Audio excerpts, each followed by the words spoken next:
আল্লাহ, জীবনটা শেষ করে দিলাম মৌলা। পেছনের দিকে তাকাইলে অন্ধকারই দেখি মৌলা।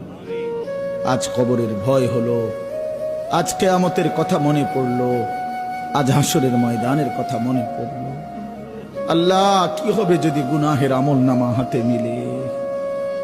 কি হবে জমিন যদি বিরুদ্ধে বলে? কি হবে আমার জীবনের যদি আমার অঙ্গ প্রত্যঙ্গ আমার বিরুদ্ধে সাক্ষী দেয়? মাওলা, আমি তখন দাঁড়াবো কিভাবে?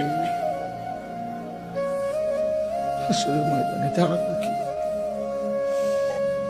আল্লাহ, আপনি মাফ করে দেন, মাফ করে দেন।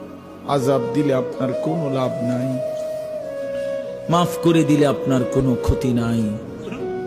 আল্লাহ, মাফ করলে আপনার কমবে না, মাফ না পেলে আমাদের উপায় থাকবে না। আল্লাহ, নওজোয়ান ছেলেগুলোরে মাফ করে দেন, ওরা বোঝে নাই মাওলা।